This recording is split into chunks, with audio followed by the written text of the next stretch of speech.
Halo anak-anak kelas 3 dan anak-anak kelas 4. Apa kabarnya hari ini? Ibu Ayu harap kalian semua dalam kondisi baik dan tetap semangat menjalankan aktivitas dari rumah. Oke, hari ini yang memimpin devosi kita adalah Ibu Ayu. Nah, anak-anak persiapkan alat tulismu ya dan catatan jurnal devosi untuk mencatat hasil devosi, hasil renungan di hari ini. Anak-anak juga harus mempersiapkan hati, telinga, dan pikiran agar fokus mendengarkan firman Tuhan hari ini. Nah, anak-anak, hari ini kita akan mendengarkan sebagian dari firman Tuhan dari kitab Bilangan. Bilangan 22 ayat 21 sampai 35. Sebelum kita mendengarkan firman Tuhan, mari kita bernyanyi bersama memuji nama Tuhan. Kita akan bernyanyi lagu Dihapuskan Dosaku.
Terpujilah nama Tuhan dari lagu yang barusan saja kita bernyanyikan bersama-sama.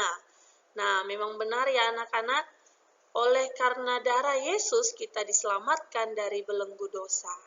Nah, sebelum memulai devosi kita, mari Ibu Ayu akan memimpin kita di dalam doa. Mari kita bersatu hati, kita akan berdoa. Tuhan Yesus, terima kasih untuk pagi hari ini. Tuhan memberkati kami, Tuhan membangunkan kami dari tidur kami. Saat ini kami akan mendengarkan sebagian dari firman Tuhan. Kiranya Tuhan yang memberkati hati, telinga, dan pikiran kami agar fokus mendengarkan firman Tuhan. Berkati Ibu Ayu yang akan memberitakan firman, kiranya Tuhan yang menuntun setiap perkataan Ibu Ayu agar hanya nama Tuhan lah yang dipermuliakan. Terima kasih Tuhan, di dalam nama Tuhan Yesus kami telah berdoa. Haleluya, amin. Oke, sekarang kita akan membaca kitab Bilangan 22 ayat 21 sampai 35. Nah, kalau anak-anak tadi belum membaca kitab Bilangan ini, silakan pause sebentar video ini, baca Alkitabnya, lalu nanti bisa lagi di-play atau dilanjutkan menonton video ini ya. Silakan membaca kitab Bilangan 22 ayat 21 sampai 35. Nah, suatu hari orang Israel sedang berkemah di dataran Moab. Nah, di dekat dengan kerajaan yang dipimpin oleh Moab. Balak adalah raja Moab. Balak pun menjadi takut ketika mendengar hal itu karena dia takut jika nanti kerajaannya diserang oleh bangsa Israel. Lalu, Raja Moab mencari seorang tukang tenung yang bisa mengalahkan orang Israel. Nah, tukang tenung ini maksudnya adalah dukun, begitu ya anak-anak ya. Nah, jadi Raja Moab mencari seorang dukun. Ketemulah dia dengan seorang dukun, yaitu Bileam. Namanya adalah Bileam. Lalu dengan bergegas, Raja Moab mengutus para pelayannya ke tempat Bileam untuk menjemput Bileam dari kediamannya. Lalu pada waktu malam hari, Tuhan berbicara kepada Bileam. Berbicara agar tidak mengutuk bangsa Israel. Nah, Bileam ini kan seorang tukang tenung ya. Dia seorang dukun begitu. Jadi, omongan dia itu bisa menjadi kutukan. Nah, tetapi pada malam hari, Tuhan bicara kepada Bileam agar tidak mengutuk orang Israel. Lalu apa yang terjadi? Lalu Bileam dengan para pelayannya Raja Moab pergi ke tempat kerajaan Raja Moab. Nah, tapi di tengah perjalanan tiba-tiba keledai yang sedang ditungganginya Bileam, kakinya berhenti. Keledai tersebut tidak mau berjalan, padahal Bileam tidak menginstruksikan untuk berhenti. Lalu karena keledai itu tiba-tiba berhenti, maka Bileam pun marah. Dia marah kepada keledainya dan memukul keledainya sebanyak 3 kali. Ketika Bileam sudah marah dan memukul keledainya sebanyak 3 kali, maka terjadilah suatu mukjizat. Apa mukjizat yang terjadi? Mari kita baca di ayat ke-28. Ibu Ayu bacakan ya. Ketika itu Tuhan membuka mulut keledai itu, sehingga ia berkata kepada Bileam, "Apakah yang kulakukan kepadamu sampai engkau memukul aku 3 kali?" Nah, itu mukjizatnya. Mukjizatnya adalah seekor keledai bisa berbicara kepada Bileam yang adalah seorang manusia. Ternyata keledai yang ditunggangi oleh Bileam melihat di depannya itu ada malaikat Tuhan yang sedang memegang pedang. Nah, tetapi Bileam tidak melihatnya. Mari kita baca di ayat ke-31. Kemudian Tuhan menyingkapkan mata Bileam. Dilihatnya lah malaikat Tuhan dengan pedang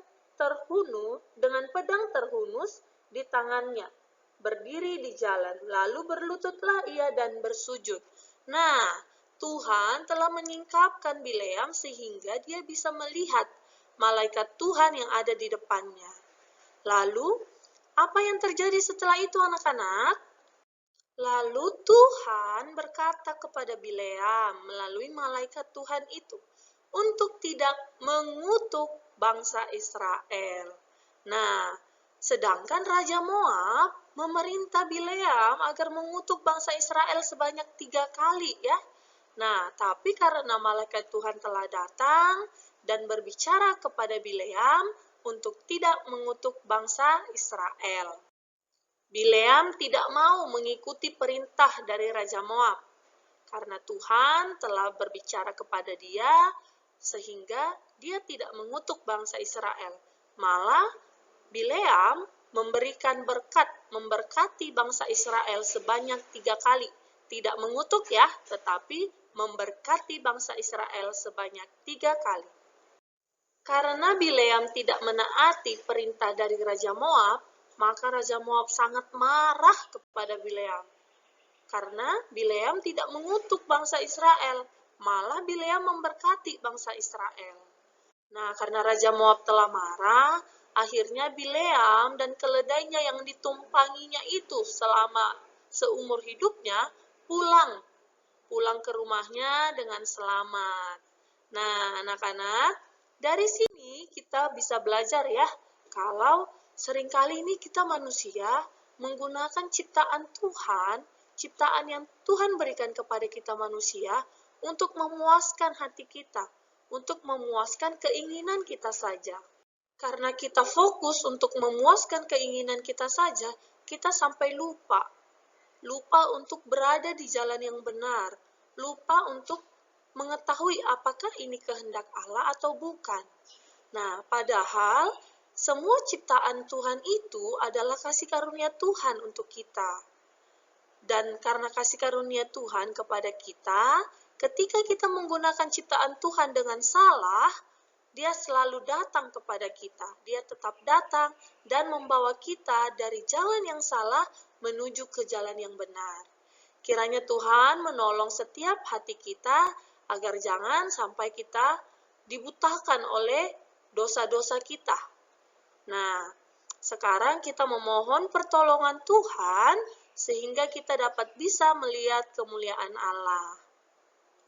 Ya, demikian pemberitaan firman Tuhan hari ini.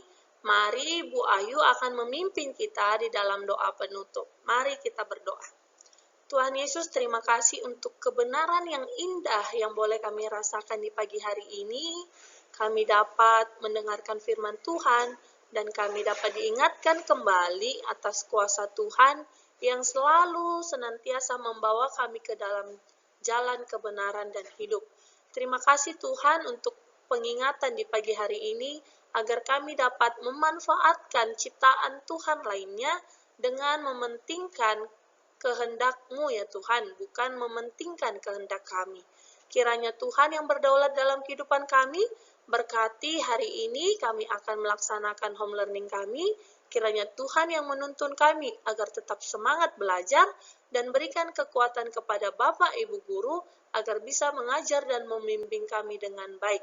Terima kasih Tuhan, kami serahkan hari ini ke dalam tangan Tuhan. Biarlah Tuhan yang berdaulat. Di dalam nama Tuhan Yesus kami telah berdoa. Haleluya. Amin. Oke, terima kasih kelas 3 dan kelas 4. Sampai ketemu di devosi lainnya. Bye-bye, semangat ya.